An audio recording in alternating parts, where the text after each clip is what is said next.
4:37 in the afternoon. Coach Steve Fisher is going to join us here in a matter of moments. San Diego State getting ready to take off for Vegas, unless maybe they're already there. And tomorrow taking on Boise State again. Now, speaking of basketball for just one quick minute, Linda mentioned that the Lakers are playing at Orlando. This is the first time that Dwight Howard is playing against his former team in his former building.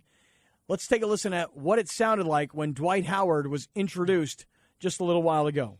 At center, 6'11" from Southwest Atlanta Christian Academy, number 12, Dwight Howard. And one guard, 6'3". From that didn't last long. What did you expect? Right. All right, so Coach Fisher is coming up. I'm tweeting as we speak, although I've just spelled the word coming twice. Okay. Go Aztecs fans. Coach Steve Fisher is coming up, but I only need one coming. It's okay. All right, at Mighty. You were emphasizing it. That's right, I was. Yes. That's exactly right. All right, Coach Fisher is about to join us here in a second. So San Diego State's situation is this. They're 21-9.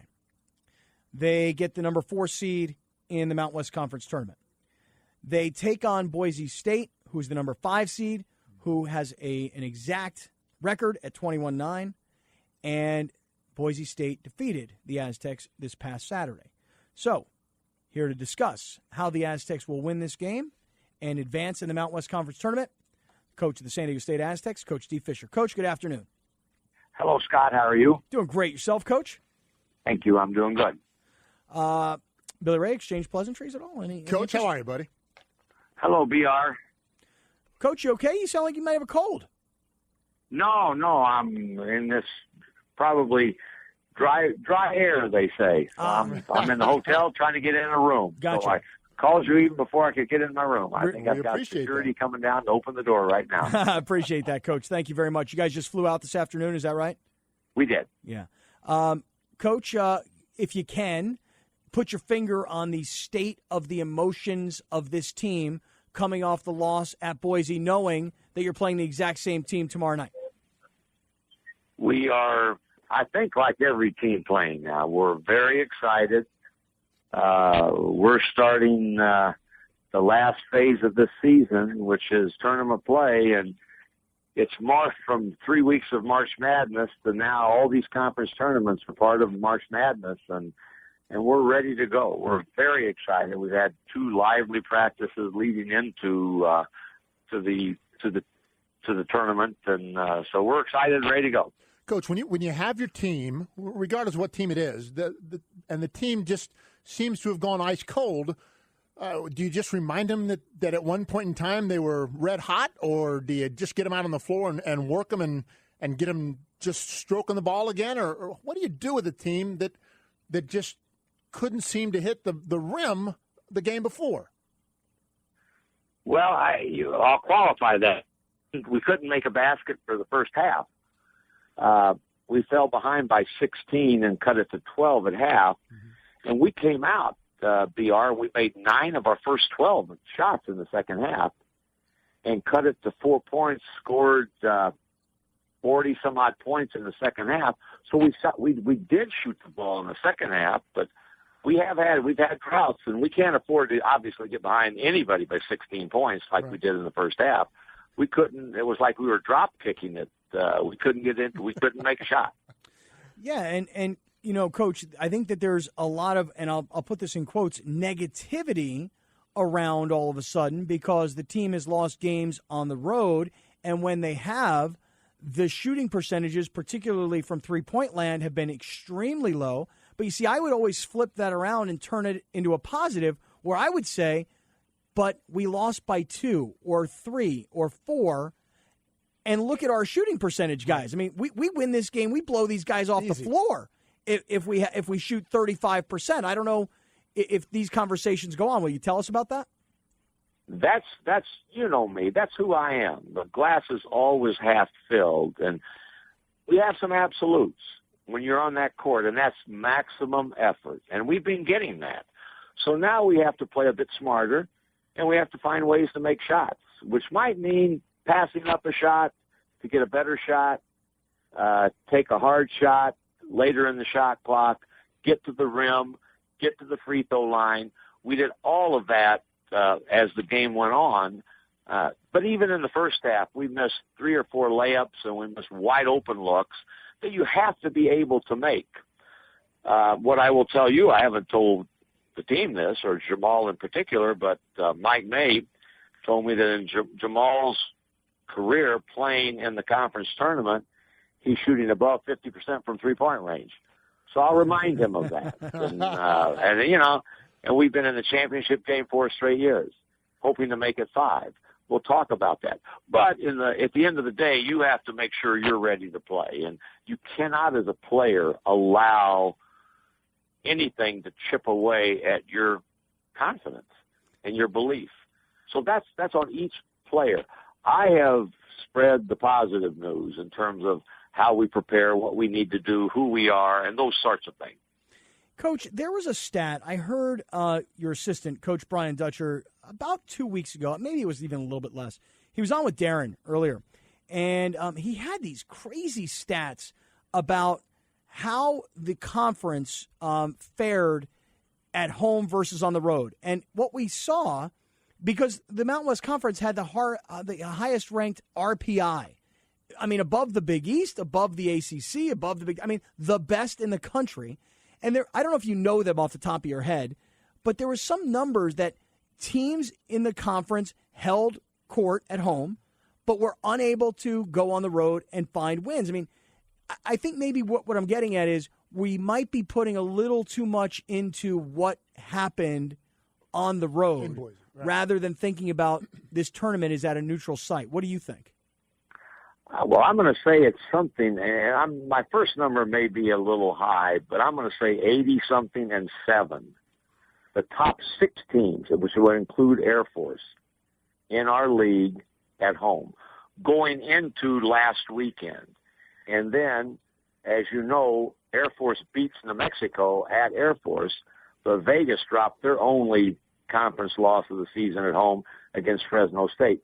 So there are 8 home court losses between the top 6 teams and an astronomical, 80-some-odd wins. The only team with a winning road record is the league champion, and that's New Mexico. No one else has a winning record on the road in league play. So I think that illustrates the point that for Aztec fans that have come to expect greatness, you cautioned us early in the year, guys, we're not going to be 30-2 or whatever it was that year. The league perhaps was tougher and more balanced than it ever has been based on these statistics of teams being unable to win on the road. So I've been here 14 years, Scott, and this is the toughest this league has ever been. And that's taken BYU and Utah in their heyday.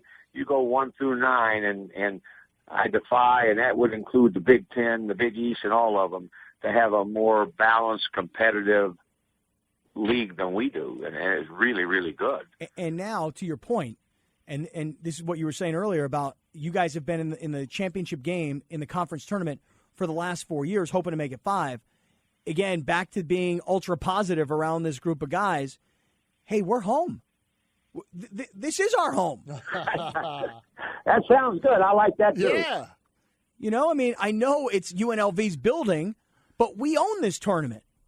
And we are now on our home floor, and everybody's coming for us, regardless of whether we're the 4 seed or the 1 seed. And that's what's so exciting about this time of the year is who knows what's going to happen this week. Who knows? It really is, and that's what will bring fans out en masse, cheering for the respective teams. And there are going to be a lot of people here in Vegas, many schools, all thinking that they will win the conference tournament. Only one will do it, and why not us? We got Pac-12 and WAC tournament going on here also, so it'll be bedlam in Vegas this week. Coach, are you as confident today that your team is in, putting that in quotes, the NCAA tournament, or do you feel like there's work that has to be done to get us in? Again, I'm always half-filled glass. So I think we've got a body of work, and if you look at what everybody's done and where everybody sits as we speak, I think we're going to get in. And yet, if we don't win tomorrow against Boise, I will be nervous on Selection Sunday. Yeah. But I do think that we will get in. I would much rather have it be the automatic entry. But we got to deal with Boise first, and they're a handful, and they will be again. We won the first 4, 3 of the 4 really close, and they won the last one in a really close game. So we're going at it again. And Coach, as intimately as you know the other team and they know you, how much are you going to change what you do on the court? We will subtly change some things that probably our fans won't even know, in terms of maybe a little bit how we guard from angles and different things. We are going to tweak 1 or 2 plays that will have a wrinkle to it that they haven't seen. But basically, it's not going to be much of a change for either team. It's a tweak and a wrinkle. There you That's go. all it is. I like it. Coach, we wish you the best of luck. It's going to be a late game tomorrow night, but we're all going to be staying up late watching. That's right. We really look forward to it, and we look forward to San Diego State's basketball team getting back on its home floor in Las Vegas in the championship game. Coach, thank you very much for the time this afternoon. Thanks, Coach. We do too, and I thank you guys, and I appreciate the positive vibes coming out of your area. And Scott, real quick, I had 3 people today in the Las Vegas airport. I know they're from San Diego. Come up to me and tell me how nice it was for me to show up at the Little League event a couple of weeks ago. And I said, I did it for a whole sort of, for many, many reasons. I said, I shouldn't be patted on the back. I said, that I wear a lot of different hats, and I think that's part of my job description, to be part of the community, be visible, and give back to the community. But you need to know that resonated with what you said when you mentioned it when I was on the show last week. Oh, Coach, that's awesome. I'm so glad to hear that. You're going to hate me for it, though, next year when every Little League in town tries to get you to come to throw out the first pitch. Yeah, but in 10 The or only way 15 I'll years. come next year is if I go up to bat and see if I can hit one over the fence with you pitching. Right. Underhand. I can't find the plate. I've lost it mentally. I can't find the plate. I'm in a terrible slump. Oh, my goodness. Coach, go get him tomorrow night. Thank you very much. Okay, gang. Thanks for having me. All right.